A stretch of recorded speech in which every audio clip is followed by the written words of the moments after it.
Hi, DC. It's really good to see you. Welcome to my channel. It's really an honor to have you here. We had a previous interview on your channel, didn't we? Was it about a year ago now? I'm close to it. Yeah, several months back anyway. So Yeah. yeah. And it was such a great discussion that we had. It was such an interesting conversation, and I found that we had surprising amounts in common, despite the fact that we have very different health conditions. I have multiple sclerosis, and you have or have had blood cancer, which is something I couldn't possibly imagine how scary that must be, and the type of struggle that you must have had. And you've had it twice, but not only that, you've survived a very serious earthquake, 9.1 on the Richter scale, I believe. That was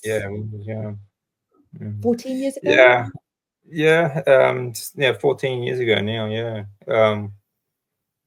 Yeah, I mean, first off, thanks very much for having me. I mean, it's always great to catch up with you. Yeah, I remember we had a great conversation actually, and you're right, we have quite a lot of similarities. I know like MS and cancer sound different, but some of the symptoms are very much the same, especially like after chemotherapy treatment.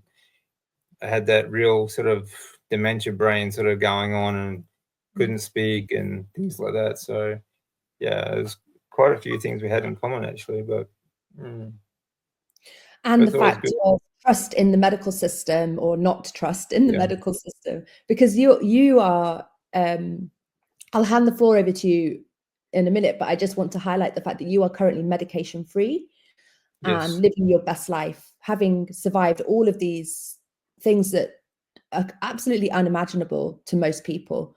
You are now thriving and living off grid, and you're a strength trainer.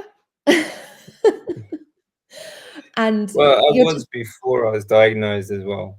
So but to continue in that line of work when you've been through what you've been through, and the chemotherapy itself must have been some.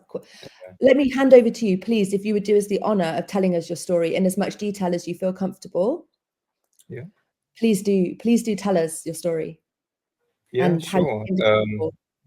Yeah, I mean, yeah, feel free to ask questions, but my story sort of started, like you said, like with the earthquake, March 11, 2011. I was already looking back, I was already having symptoms before all this happened. But when the earthquake hit, I was, I mean, it's actually, I mean, I've just done a video on this actually, so people can actually see this on my channel, but this was an earthquake not like anything else. It was like most earthquakes, they last maybe 30 seconds around roughly, but this was like 6.5 minutes almost. And it just kept rolling and rolling. It was crazy. And then my wife and I, once we were reunited that day after I went to pick her up, it was kind of like a Hollywood movie actually, some of that. But we spent the next few months. Obviously, there was no food supplies, no fuel supplies. We had no electricity, no water, no gas, or anything like that. So basically, we were living like, in the Stone Age. Basically, we had nothing really. There was so, which kind of had its benefits as well. It kind of sounds weird, but it did actually have its benefits because when it was dark, we slept. When it was light, we got up and we did things. But we had to search for water and food for the next few months, and then that was like we could only do that on bicycles, so we had to like ride. We actually lived between the coast and the city, so we had to ride as close to the city as we could get and try and find places that were open. And most places that were open, they were sort of bringing food outside for people to buy in like their car parks and stuff because the buildings weren't safe to enter. So it was a bit chaotic, but I think understatement. Yeah, bit of an understatement. Yeah, like when the whole ground is shaking out from underneath you, and like I had sinkholes opening up right next to me, sort of thing. Oh And God. it was, yeah, it was pretty wild. And it was like, it wasn't just that earthquake either. It was like every few minutes afterwards, we had for months and months. And in fact, now they still have aftershocks. But it started like every 2 minutes or so, and then it eventually went out to every 5 minutes. We had aftershocks that quite often were over 8 magnitude as well. Oh my So God. it was really violent, really, really violent. And it was it was really cold, super cold to us. Like, we were sleeping between big pieces of furniture so that the next floor apartment didn't fall down on top of us. So we had large pieces of furniture we sleep between that would, if anything fell down, it would give us like a break. Yeah. Yeah. And I was like, we slept with our shoes on, you know, two layers of clothes on and beanies because it was freezing cold. And there were holes in the walls from the earthquake. So like, it was just, it wasn't anything protecting us from the weather really. Yeah. And of course, you know, there's aftershocks. We were up and out of bed, like outside, like 5-6 times a night anyway. So, and there's sirens and everything going on all the time as well. So yeah, it's crazy. But then, you know, we would, the water was the hardest part, I think. I mean, we couldn't eat much, and all we could eat was what we could find, you know. So it was largely junk food. Like, it was like you know, we couldn't get anything that needed water or heating or cooking or anything like that because we had nothing to cook with, and we could only spare water for drinking and flushing the toilet and that sort of stuff. Yeah. So we had like snow in buckets, and Yeah. literally, yeah, we had there was a park near the city that had water supply going, and so we could go and fill up some jerry cans with water. But that was like a 4-kilometer walk with 40 kilos of water. It was pretty tough. But all through that time, I was getting these really bad cramps, these abdominal cramps, and it was, I mean, it was really sharp, violent pain, but it didn't last. So I sort of put it out of my mind while all this was going on. And like, I suppose, not really short, but long story short, for that year, 2011, we spent that year just trying to get back on our feet and rebuild everything, you know. And then in December of that year, 2011, I decided to come back to Australia to visit family because I hadn't been back for, I think it was, yeah, almost 10 years actually. I hadn't been back, and they were all, you know, sending me messages, you know, you should leave, you should come back to Australia. But I was adamant I was going to stay there and rebuild my life because that was where our whole life was. That's my home was there, my business was there. Yeah. My wife's family and everything just was there, you know. Yeah. You know, everything you build for 10 years.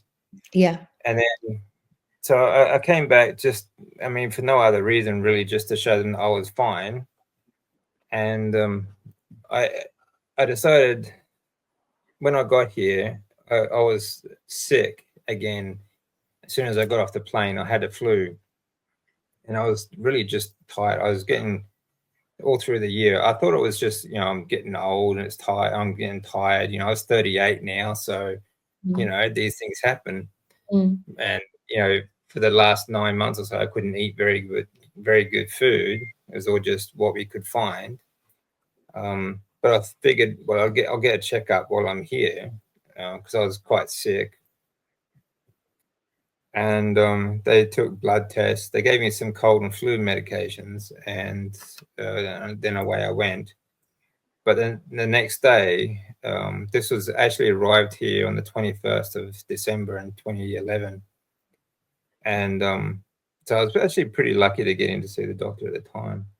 But the next day, yeah, he brought me back in to check my blood test out.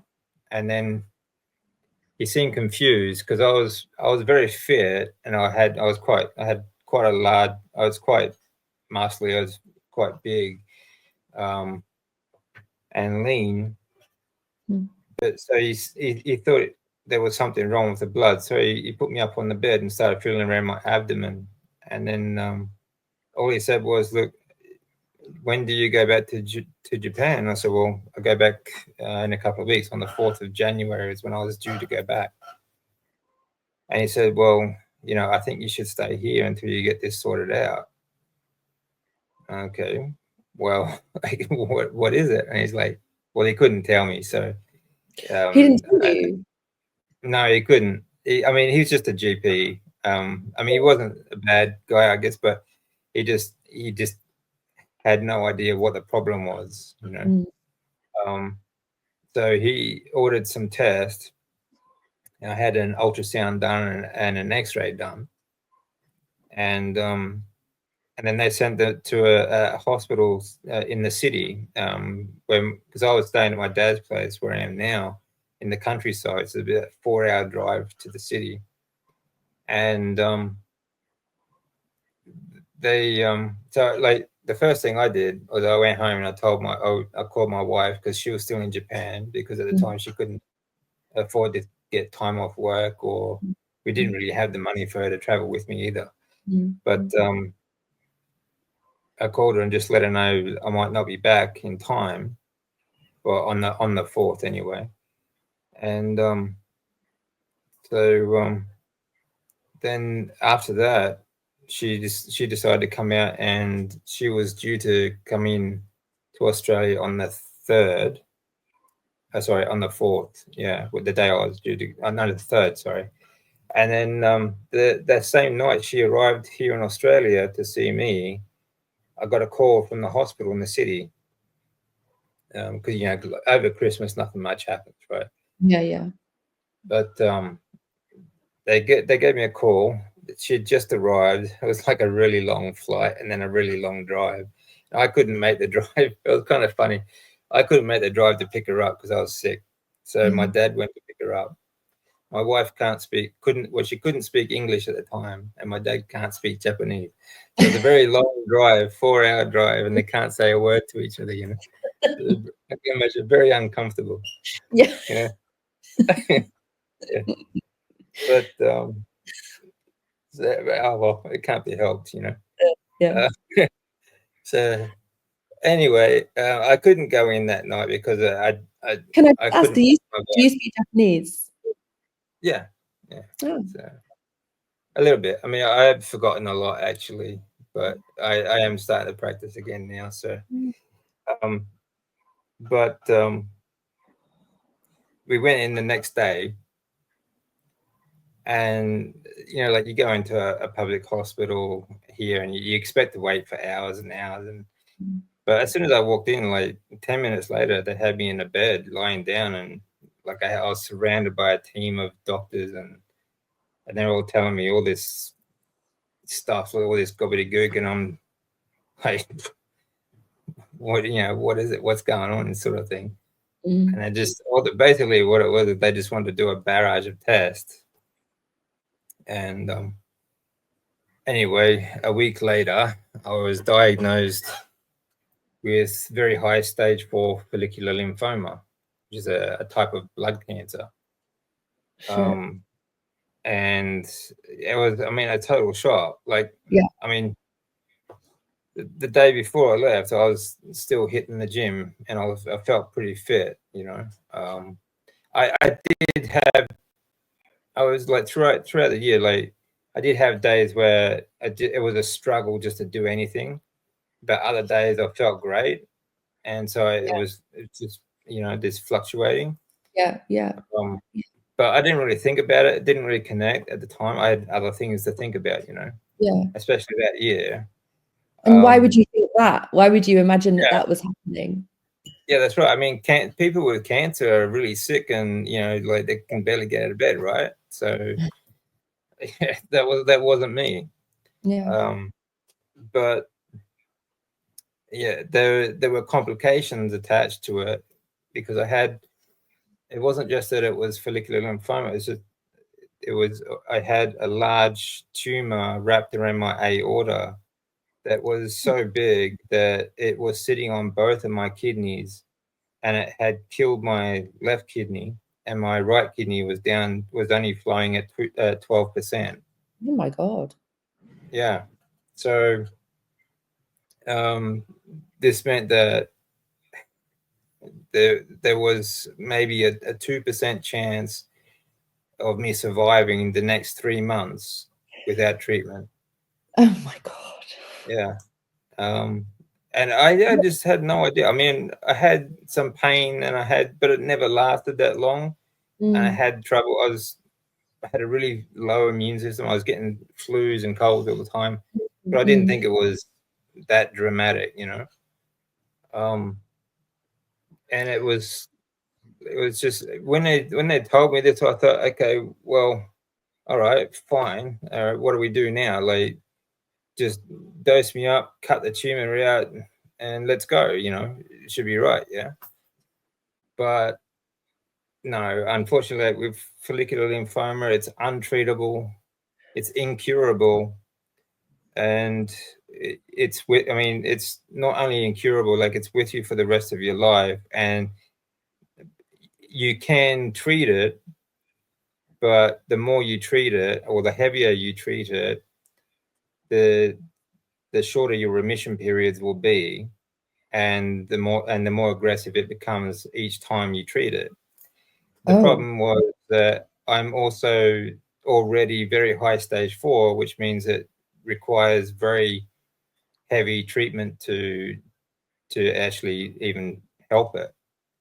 So basically, I was screwed. You know, like, and this was happening after everything you'd already been through in the very recent past, the trauma of that, because I know obviously what you've described was horrendous enough, but then of course you've got the trauma of what everybody else around you experienced, and you know, and you seeing all of that, and that must have been such a huge, not only physical but emotional trauma to go through. And now this. Yeah, actually, emotionally, it was quite traumatic. Like, you know, I lost friends, and you know, people that I used to see on a weekly basis, you know, and to see what they went through, and to see, I mean, when the day it happened, like, I went out to a place where I was supposed to be working, and I couldn't get there because it was underwater, and everything was on fire, and there was just stuff floating through the water that, you know, it was really just, it was much worse than any Hollywood movie anyway. Yeah. So Do you connect in any way the fact that your cancer either appeared or became much worse, perhaps because of the earthquake, whether that's trauma or whether that's radiation, or because there's having the two things back to back?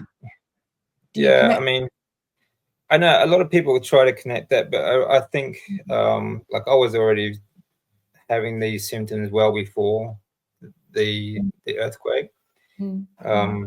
Like, going through that 9 months before I was diagnosed, like, there were, like, all stores and everything, they would put radiation levels up because the radio would broadcast them every day, you know, and because we weren't very far away from the Fukushima power plant. We're actually just 70 kilometers north. Right. And it was so some days were quite strong with the radiation, but I don't think that really had an effect. I think, like, because some of the symptoms that, I mean, looking back, I didn't know at the time, of course, but looking back, I had the symptoms for well over like a year before, maybe 2 years before. You know, things like night sweats and you know, some cramps and things like that. So Yeah. So I don't really blame that at all. I mean, that was tough enough situation anyway, without sort of, But you know, when I was diagnosed, I didn't. I think it took a long time for it to sink in, and it didn't. I don't think it really happened until the second time actually to sink in that it would be with me for the rest of my life. I was even through the first treatment is a treatment they call R-CHOP. Is this a range of 5 different treatments that go through you over a few hours, and you have these really dramatic reactions. Actually, the first time was kind of scary actually, because you get these really uncontrollable shakes because the chemotherapy is really cold, and your body just goes into like these shocks, and no matter how much you try, you just can't break the shaking. But they have these wonderful, they have these blankets sitting in an oven for you to, you know, they bring them over and they just feel wonderful. There's really toasty, warm blankets, you know, to really relax you a bit. I mean, R-CHOP, I mean, chemotherapy is horrible. It's a really toxic way to treat any kind of illness. And most of them are based on like mustard gas and things like that were used in the First and Second War. Actually. Really?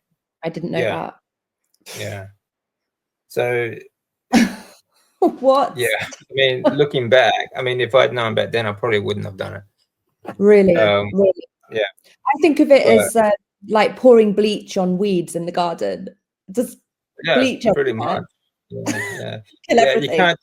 You can't just target one thing and look, it kills everything. You know? And it kills, I mean, it's supposed to kill cancer stem cells and the enzymes that the cancer stem cells use. But the problem is your organs share the same enzymes. So it kills your organs as well. I mean, what on like what a situation to be in. How interesting that you say you might not have done it now. Yeah, I think there are alternatives, and I think I would have tried a less toxic way to do it, especially after the second lot, because originally they said that I might need up 6 to at a maximum of 8 treatments, because after 8 treatments you just kill the patient, that they don't survive. So maximum is 8 of R-CHOP. And we got to the fifth one. The fifth one, they gave me an extra heavy dose because they wanted to collect my stem cells, because by that time my bloods were clear, but my tumor itself hadn't actually reacted, hadn't actually shrunk at all. But after that one, because the tumor hadn't shrunk at all, they decided they will take it right out to number 8. So I did 8 of these treatments, and that was, R-CHOP was really brutal for immediate side effects. Like I had a mouth full of ulcers. Like it was like ulcers on top of ulcers. There were just hundreds of ulcers. My mouth was so swollen that I couldn't close it. Oh my God. God. Tongue was swollen with sores, and it was it was really painful. And the next day after treatment, you have to give yourself a white cell injection to help you produce white cells from your bone marrow.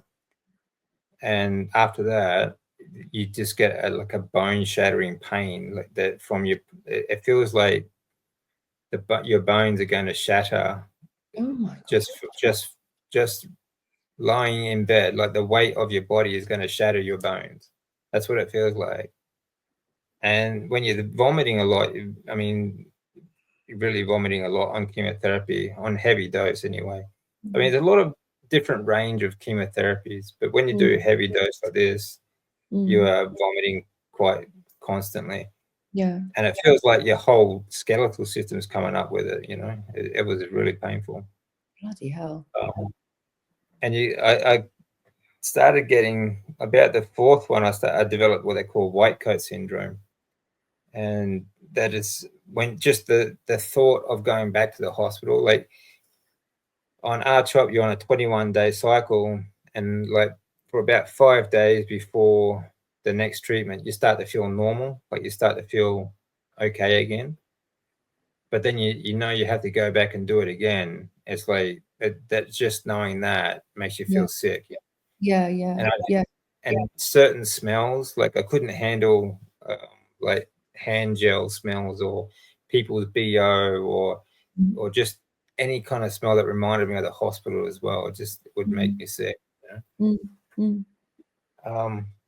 And then after that, it got down. They after number 8, they decided I was a stable stage 2. Oh. And not so much in remission, but a stable stage 2. So they then decided to do 18 rounds of radiation, just targeted radiation on the actual tumor to try and shrink it more, because the chemotherapy didn't really shrink it much.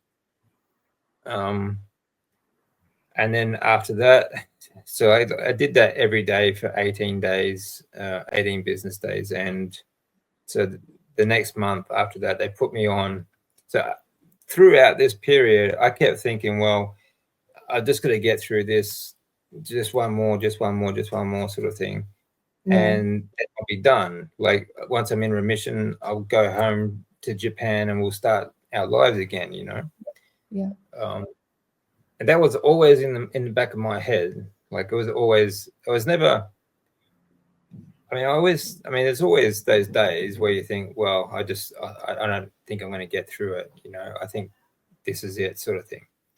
But for the most part, it was always, okay, once this is done, I'm going back to Japan. I'm going to get on with my life, you know. But then at the end of that, they put me on a 2-year program of rituximab. And then it was like, well, you know, 6 months has turned into, you know, another 2 years. And this rituximab is supposed to prolong the remission period for me. So it's supposed to extend it's like a precautionary treatment. It wasn't too bad, but it was actually the R part of the R-CHOP. So it's actually like in R-CHOP, you have rituximab and you have these other 4 treatments. And rituximab was the first part of that. So we did that every 2 months. So it wasn't too bad. Like I was sick for about 5 days afterwards, but in between I was okay. And about a year into it, I decided to go back to the gym. And I suppose like this kind of sounds like it's a lot of treatment, but at the same time, from the time I was diagnosed to when I was diagnosed, it wasn't that they just, I've got cancer, you know, this is it, you have to stay here to get treatment. It also meant that we just lost everything that we just rebuilt in Japan as well. So we just lost our whole lives, you know. We lost our home, car, our business, everything. Nozomi's, my wife's career. And she had to, for the first 3 months, she was in Japan because she had to clean everything up for us to get rid of everything. And I was homeless. You know, I was in Australia. I was homeless. I had nowhere to stay while I was being treated except for my parents' spare room, and that was like a 4-hour drive from the hospital. So sometimes it would be in friends, you know, spare rooms or on their lounge chairs, you know. And you know, this is another reason why I wanted to go back to Japan, where I could maybe start working and start, you know, have a place to live again. Yeah. So it's really hard not knowing where you're going to stay the next week, you know, or the next day, being homeless, let alone going through the treatment at the same time. Oh, God. I was going to say it's hard enough in the best of times, but when you're dealing with an illness and a brutal treatment. Yeah. But it wasn't until my wife got back that, because I then had a carer with me 24 hours, I could go and stay in an apartment at a foundation here called the Leukemia Foundation, and they gave us a place to stay while I was being treated. So that was a godsend. That was really wonderful. Right. But it's still in the back of my, like, it's only while I'm being treated. So it's never comfortable, you know. You're never really comfortable in someone else's place anyway. But yeah, but at least there was a roof over their head, you know. Yeah. But they were just wonderful people, the Leukemia Foundation, and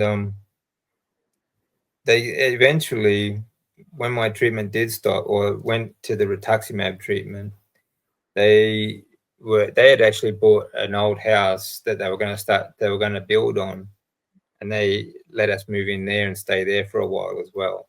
And that was really great. That was fantastic.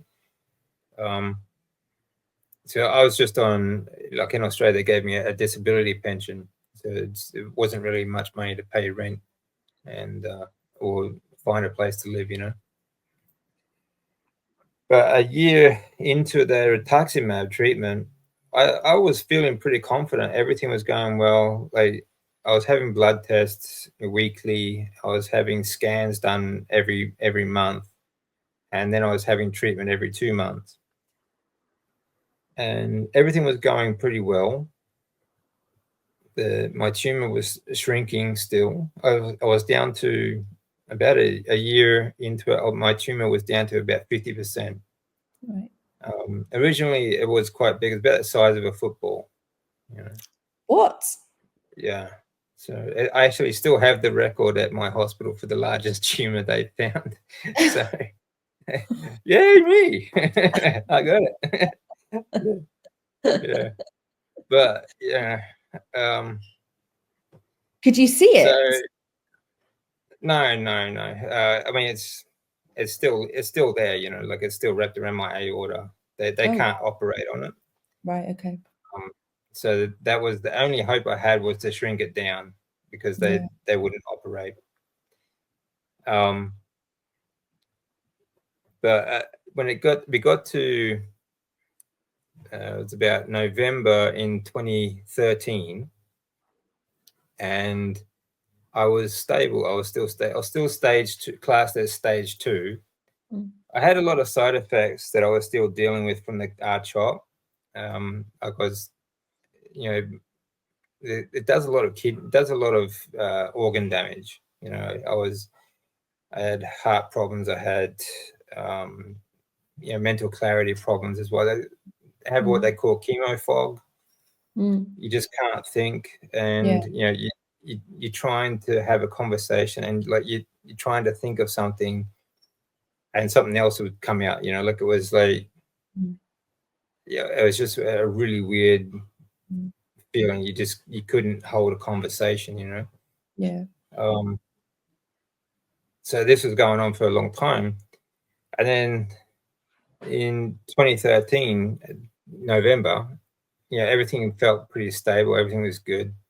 And I was telling my doctor, okay, this is good. When this is finished, like, I only had like 6 months to go. I was planning to go back to Japan.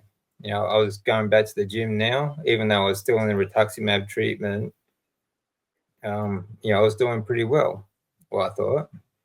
And then 2 months later, I had another update test and bloods again. And again, it was on the 7th of January in 2014. And they tell me I was very high stage 4 again. Oh my Lord. So, almost to the day, 2 years later, both times in January, early January, is actually, I suppose it's not really part of the story, but the 7th of January was actually the day my sister suicided as well. So it's just, I don't know what it is about January, you know, but anyway, it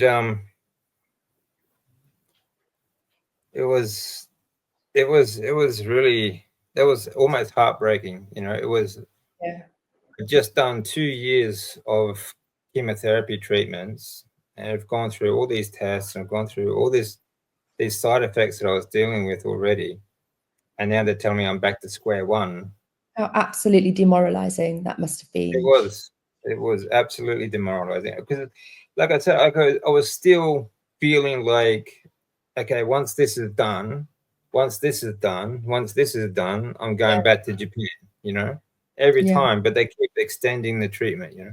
Yeah. And now I'm back to stage 4. So now I've got to start all over again, you know. But this time they got me into a clinical trial, and then it was like going from the frying pan into the fire.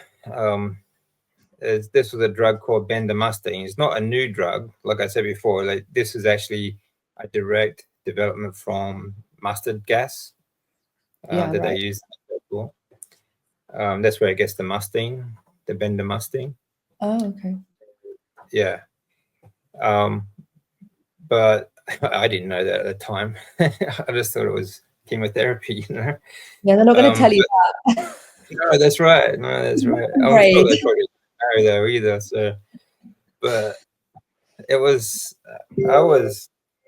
like I said, it was demoralizing. So I was thinking about it, whether or not to do it or not. And you know, I went and saw my oncologist privately without my wife, because I didn't want to upset her. I said, look, you know, how much time do you think I would have if I went palliative care and just, you know, went without treatment? And he said, well, the most you could hope for before doing the extra test, he said maybe 6 months. But of course they had to do update tests because they had to understand how far it had actually gone. And a week later, he said, well, without treatment, you might have 3 months left again. And I'm like, well, is it going to make a difference at this point? You know, really? But, you know, I had to try for my wife, and I don't know, it was still in the back of my head too, that I still wanted to do things. Even though this was really demoralizing, I didn't want to do any more treatment. I just didn't want to do it anymore. But I still had things. I still want to do things, you know. And but they did assure me that this time bendamustine was just as effective as the R-CHOP, which really wasn't that effective, but it doesn't have the horrible side effects. There's no pain involved and things like that. So I thought, okay, well, I'll give it a try. You know, we'll see what happens. You know, but being a clinical trial had its ups and downs as well. Like, I mean, there's a lot of bonuses in being in a clinical trial. They take a lot of very good care of you because they monitor absolutely everything. Yeah. But one of the drawbacks is that they monitor absolutely everything. You're like a lab rat in a highly classified sort of research program, you know. Yeah, right. God, wow. And they just don't leave you alone. But the first treatment, it ran through over 2 days this time for each treatment, whereas the R-CHOP went through over 4 hours. And the first day of the first treatment, I had to drive because there was no one around to drive me to where we were living. So I had to drive to the hospital and back after chemotherapy. But I got through the front door and I was dizzy. I could barely stand up. I had a really bad neutropenic fever. And I just wanted to go and sleep it off. You know, I was really sick. But my wife called an ambulance. And by the time I got back to the hospital, I had a a temperature of 43 degrees Celsius, and it was climbing. So it was, yeah, if I had slept it off, I would have died that night. Oh God. So that's, I mean, that's how bad this stuff is. Like, it would have killed me the That's first from night. the treatment. That's from the treatment. That's from the treatment. Yeah, that's what I mean. That's what chemotherapy does that to a lot of people. It gives you neutropenic fevers where because it kills your immune system as well. All right. And the only response for your body is to try and, like, it just, your immune system is shut down. It can't regulate that stuff, you know. So then, like, your survival instinct was there, has been there the whole time, but your survival instinct is pushing you into situations where you need the survival instinct even more, because that's it's yeah, it sort of get me into more trouble, isn't it? yeah. Yeah. So then, yeah.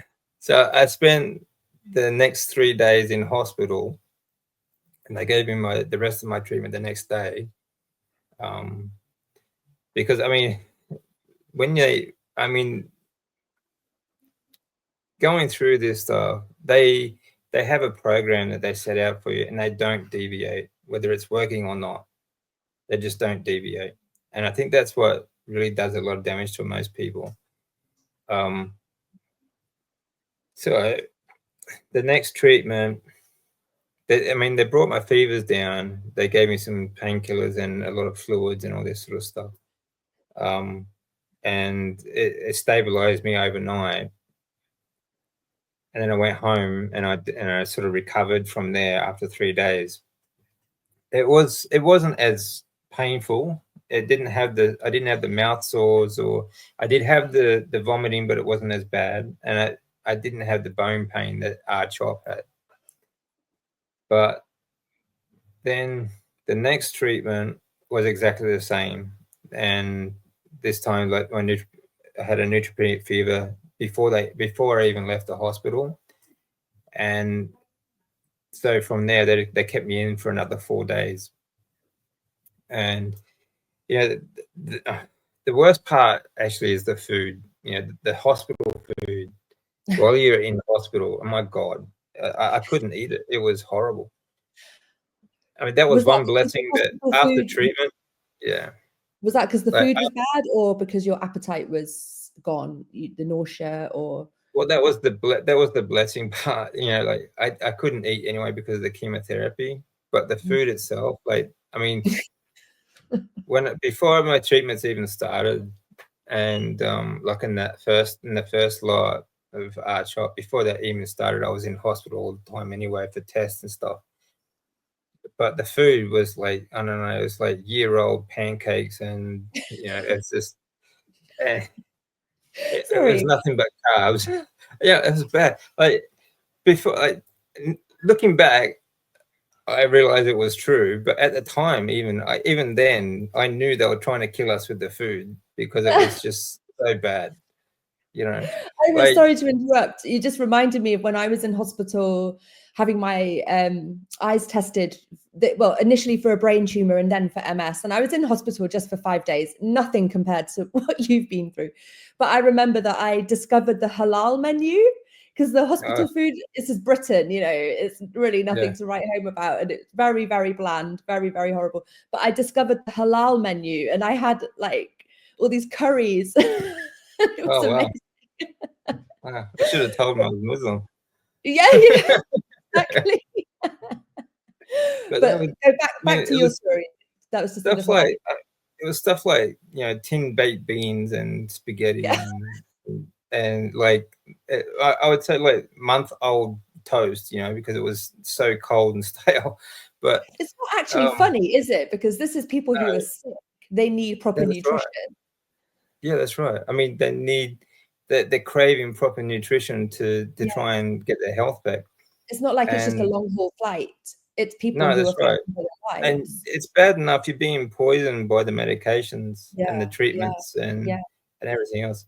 And I mean, I was on bag loads of medications right throughout this treatment. Every week, every treatment, I would come home with 2 shopping bags full of pills that I had to swallow, you know. And it was impossible for me to even, like, through the R-CHOP, it was impossible for me to even take most of them because I just couldn't keep them down anyway. And eventually, like towards the end, I actually stopped taking them because it just made me feel worse.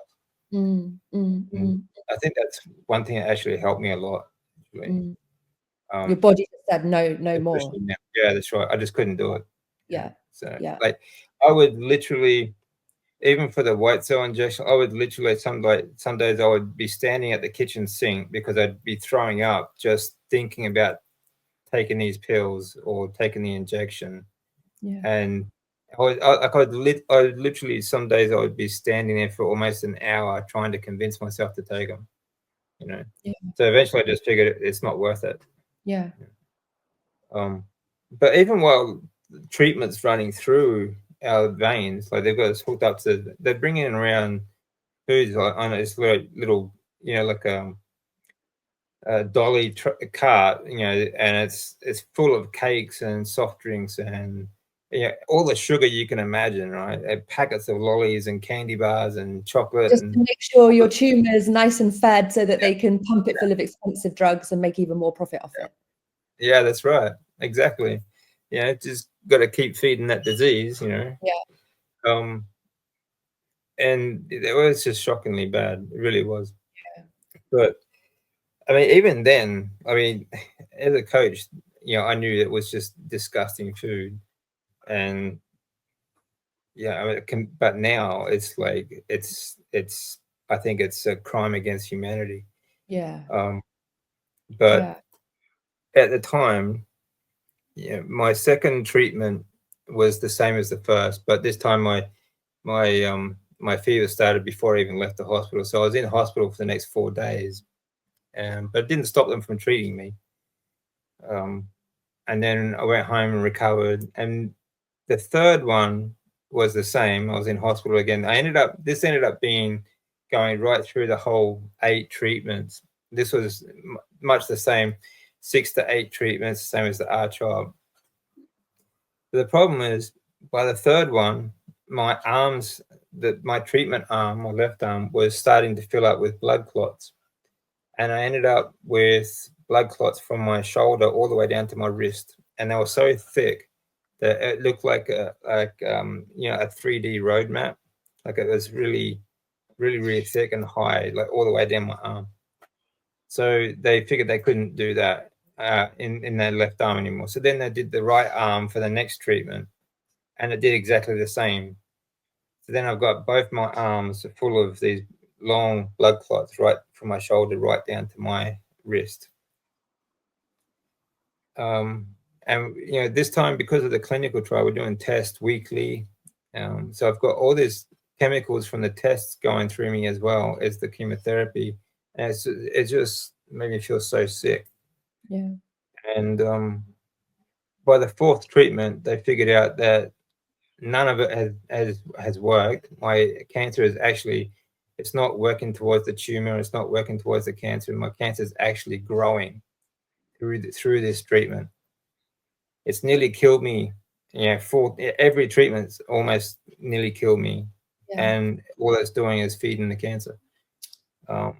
But I'm in a clinical trial for 6 to 8 treatments. They figured, well, I'm probably dead anyway, so we'll just keep going and see if it does anything by the end, you know.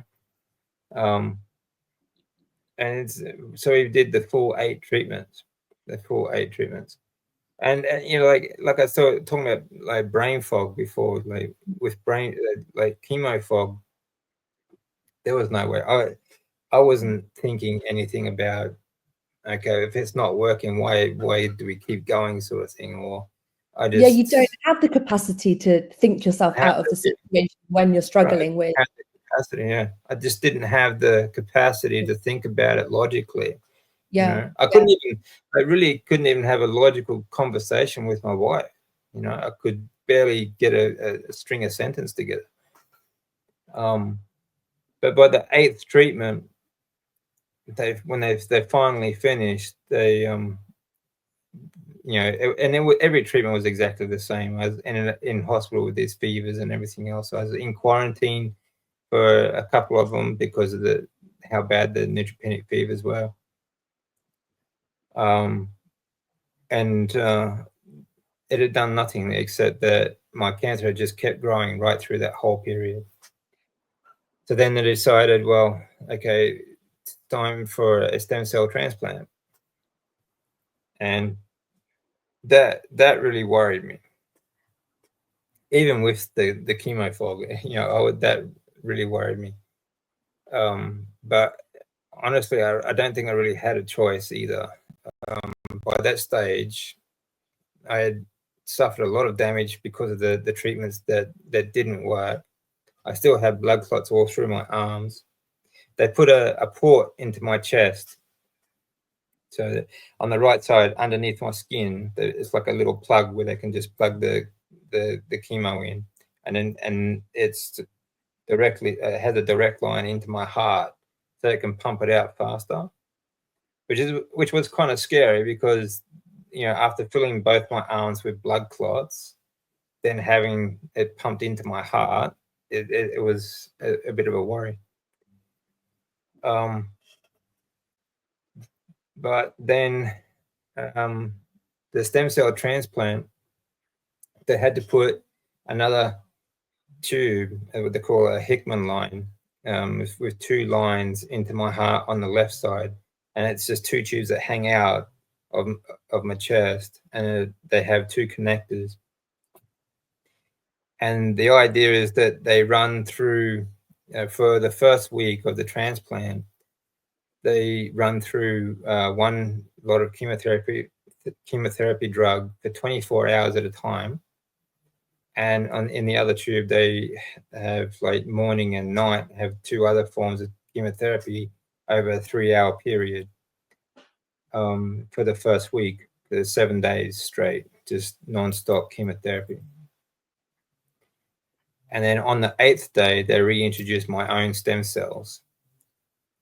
And about halfway through that, it was really brutal. This was far worse than the R-CHOP, far worse than the rest of it. This was like a whole next level, And then it was about 2 weeks into it, I had my own room, and it was private. I didn't allow any guests because I didn't want to allow any infections or anything like that, because I had absolutely no immune system. But I got an infection in the Hickman line, and they had to, they couldn't run fluids through there anymore, so they had to take it out. And that was kind of brutal too. Like before you go in, they put you under for an operation so they can put it in. But when they took it out, like one nurse just braced my shoulder, another one just yanked it out. It was like, and then just stuck a bandage over it. Like, yeah, you'd be right. Just rub a bit of salt in there. It's all good. It was crazy. Yeah. And but after that, I was so sick because of the infection had gone into my heart. I was AFib. I went neutropenic, and they quarantined my room for the next week. And the only person I allowed to come visit was my wife. And she would get up early, and she would make something that try and get me to eat. And she'd come and sit by my bed like all day, every day, until the last bus to go home. Can I just say props to your wife? She sounds like an amazing woman. She's incredible. She's incredible. And I don't think I could have done it without her. And much of it, like, I wasn't really awake for. After this infection, especially, there were numerous times I stopped breathing and I passed out, and I'd wake up and I'd have all these doctors around me trying to, they got mask on me, breathing mask, and they're trying to get me breathing again. They had heart monitors on me. When I woke up, I kept trying to take this mask off because I couldn't, just didn't know what it was, sort of thing. Right. it was really brutal, and they didn't think I was going to make it out of the hospital. It very nearly didn't, a number of times, and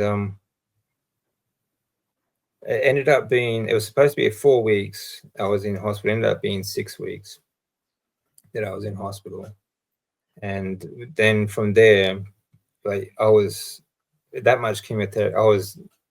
I was cooked. I felt like jerky. Like, I just couldn't move. I couldn't grip any. I couldn't move my fingers enough to hold a mug. When I did eventually get home, I had to use a wheelchair to get home, and a taxi. Well, my parents actually picked me up and took me home. Just before the transplant, we moved into a small studio of our own, a very small studio close to the hospital. It was like literally from the bed to the bathroom was 2 steps. So it was really small, and but that we got home, and that was pretty much where I stayed for the next 2 years, just stuck in the bed. I was pretty much paralyzed for the first year. That I just couldn't move. All my organs were cooked. My brain was cooked. I couldn't remember, like 5 minutes ago, I was like a dementia patient. I had all kinds of problems because some of my organs weren't quite shutting down, but they weren't working. They weren't, like, I couldn't digest or absorb any food, or I was just an absolute mess. And then it took me from there. It took me the next couple of years to actually get walking again. Just to, I mean, after the first year, I had a walker, and it took me. I think it took me about 4 months before I could actually eat a meal, like eat a solid meal. I was like, I could eat like small portions, every now and then. Like, I was just sort of grazing through the day because I couldn't eat a proper meal, and when at first I couldn't even do that without my wife's help. Like, it was horrible just having to rely on her to feed me, God. So Completely infantilizing, actually. Yeah. That's right. I was basically just a bed vegetable, like, and it felt, and it's a horrible feeling. Like, you've gone from being independent to being so dependent on someone and I felt like I was ruining her life as well. When I was first diagnosed, I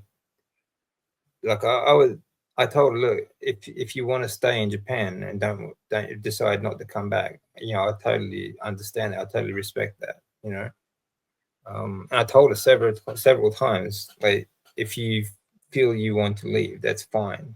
I completely understood that, because I didn't want to drag her into my nightmare. Yeah. But she gave up her country, her family, and her career for me, to look after me. I thought that was incredible. But after the transplant, it was like, I didn't feel like it was worth it.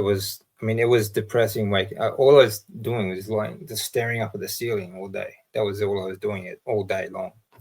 So it got to the point where it's just depressing waking up. It's like, how much longer do I have to put up with this? Yeah.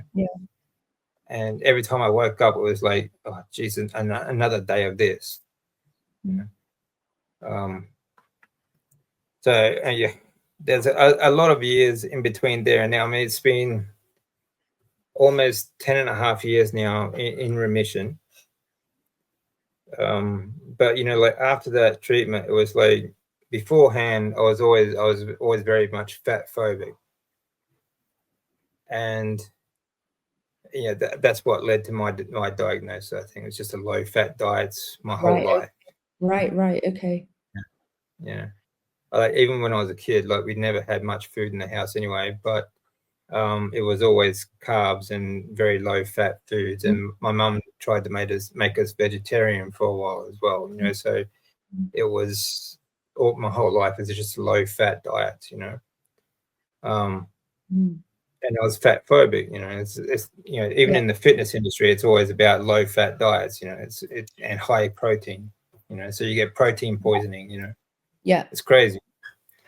But that's the fitness industry. That's why I keep saying that the fitness industry is just complete BS. And but that's all what led to my diagnosis. You know, plus you know the supplements, the supplement industry. It's all about get those supplements, those protein powders, and all these pills and everything, pre-workout stuff, and it's all that crap that just kills your organs. You know. I mean, I was never part of any fitness industry. However, I was completely fat phobic without even knowing it my whole life. When I first went carnivore, I did not feel comfortable eating the rind. It's been everywhere. It's been absolutely everywhere. You know, like fat free. You know, since 1980, right? And you don't question that. No, that's right. Yeah, it's in movies, it's in commercials, it's in education, it's in the guidelines, it's everywhere. You know. Yeah, and it's so wrong. We need it's evil.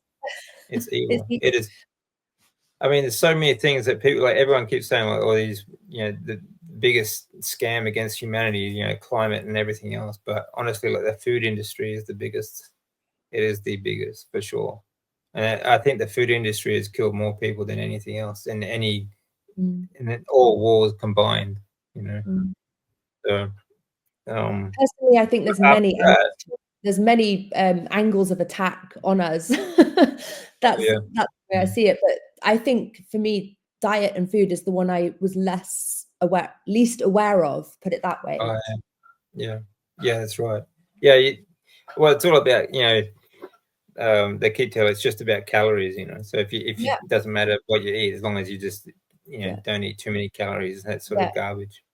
But but you know, like after that, I just didn't care what I ate. I didn't care about fat anymore, and I found like eventually, like it's been a lot of study and a lot of experimenting, like throughout the years. There's always these ridiculous gurus out there telling you, you know, these spices will kill cancer and these fruits will, you know, kill cancer and all this sort of BS clickbait that that never worked. But you know, I had to try it, you know. So I tried all these different things, and one of the worst things for me was about 9 months after the transplant, they gave me my vaccines again, like childhood vaccines.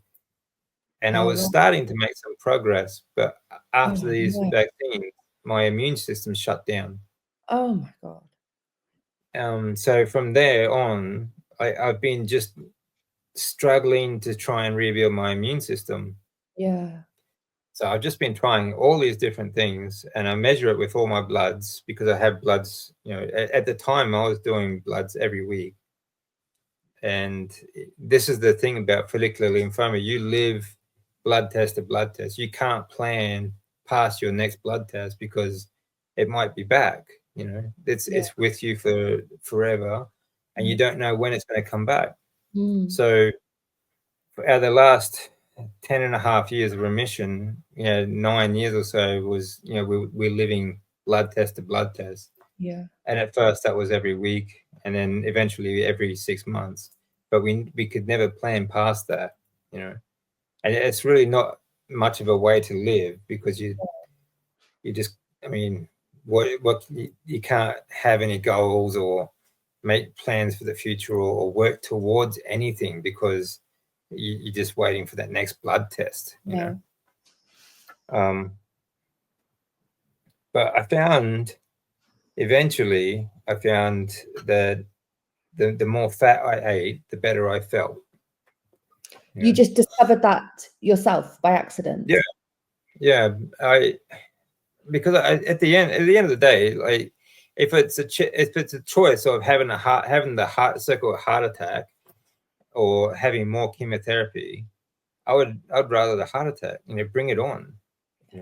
I was already, after chemotherapy, my organs were already destroyed. My brain was mush. Yeah. My heart was AFib.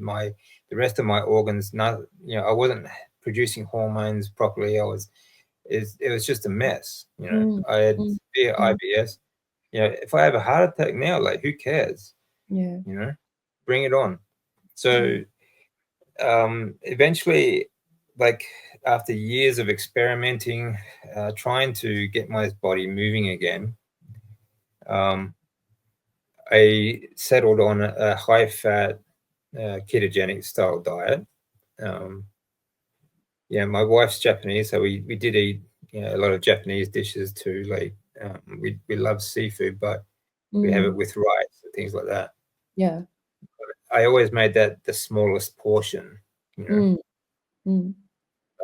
then eventually, I found.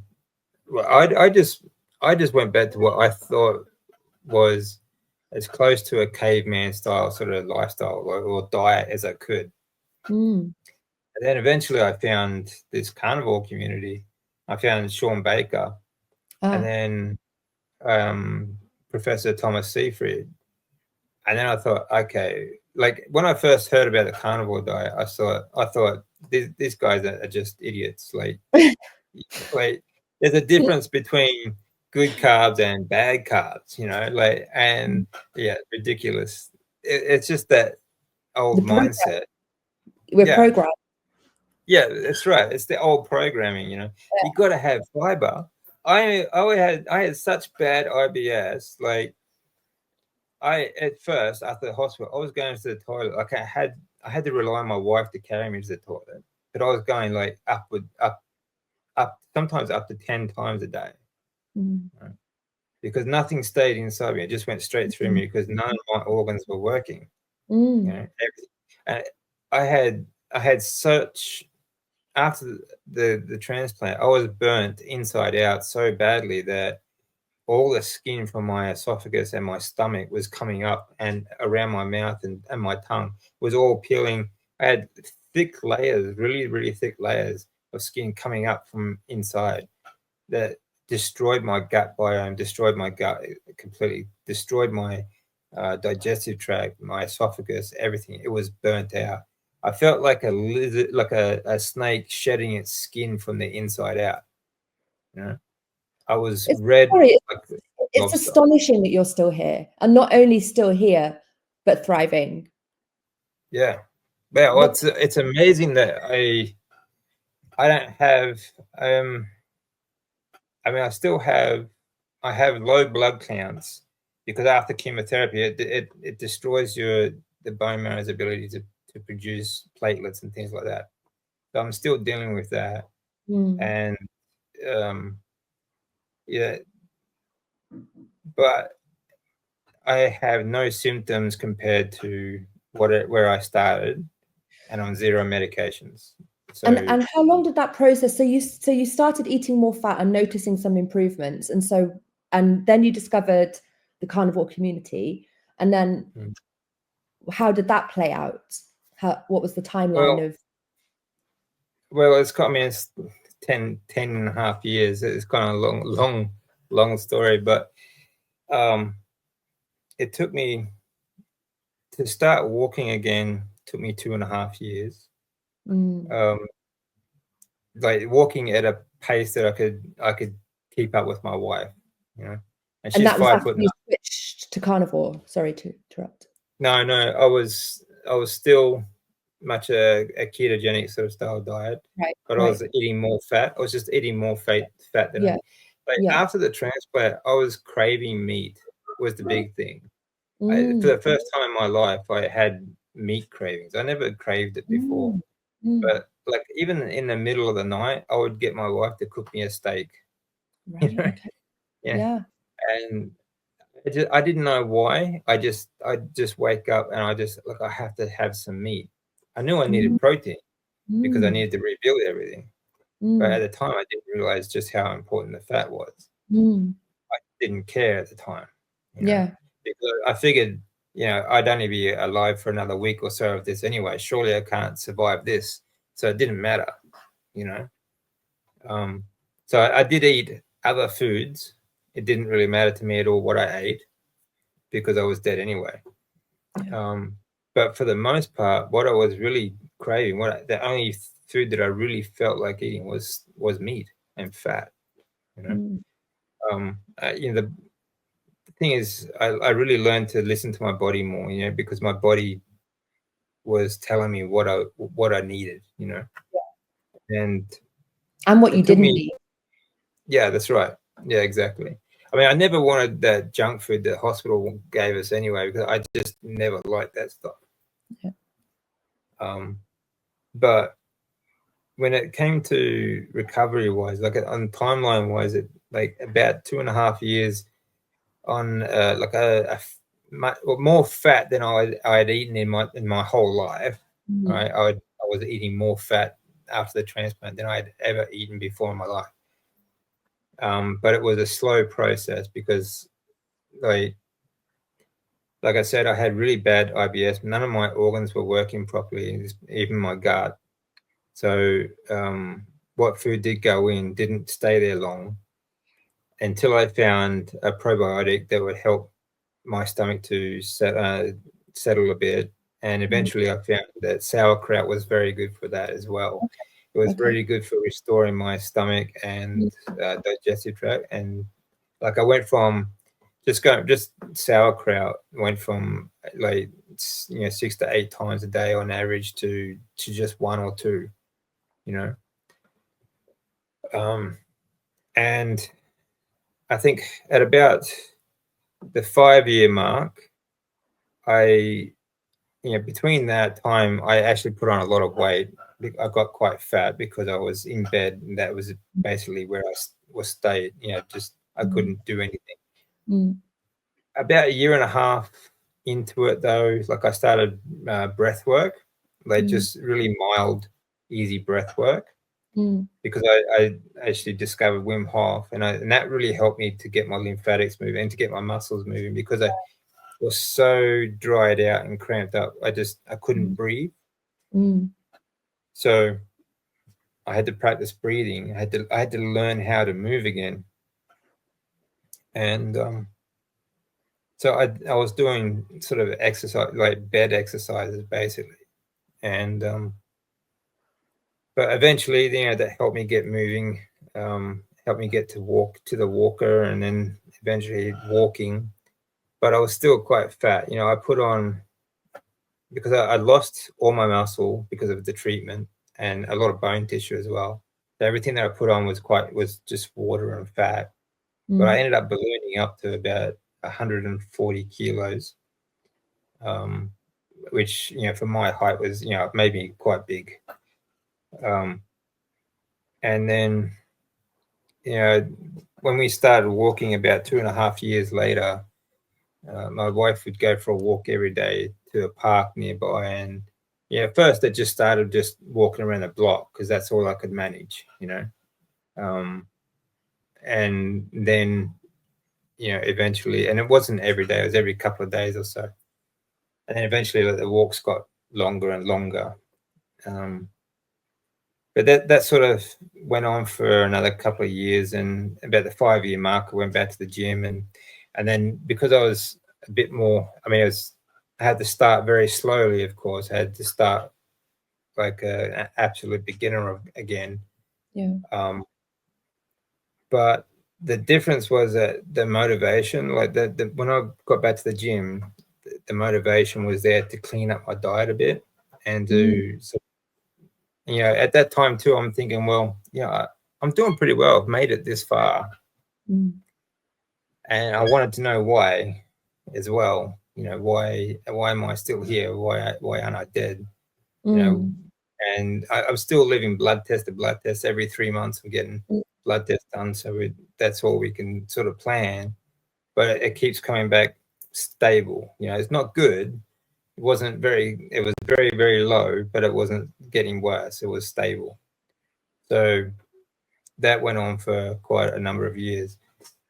But once I was back in the gym, I was more motivated to clean up my diet again and try figure out why this is working. So I actually started increasing my fat intake. I started a very high fat ketogenic diet. At first was I still had that program, that low fat programming. So I wanted to lose all that body fat that I had, you know. So I figured, okay, maybe try low fat again, you know.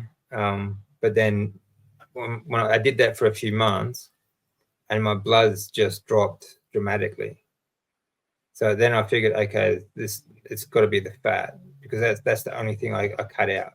I cut down on the fat, and so I started increasing my fat again, and then that went on for quite a number of years. I was slowly increasing my fat intake, and the more I did, the better I felt.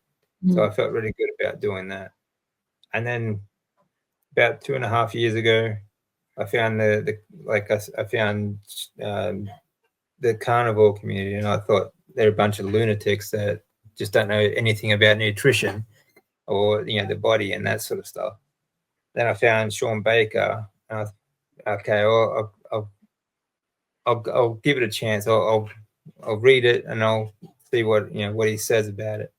And then I found Professor Seafried, his work on ketogenic diets and cancer treatments. And that's when everything sort of fell into place, because I was concerned that carnivores are just obsessed with gotta get protein. It's not the protein that you need, it's the fat. Yeah. So when I figured it, okay, all right, so it's not the protein they're chasing, it's the fat, and like a high fat carnivore diet. And I actually spoke to Professor Seafried about 1.5 years ago now, but I read his book and I read his work, and that's when it all fell into place. And I figured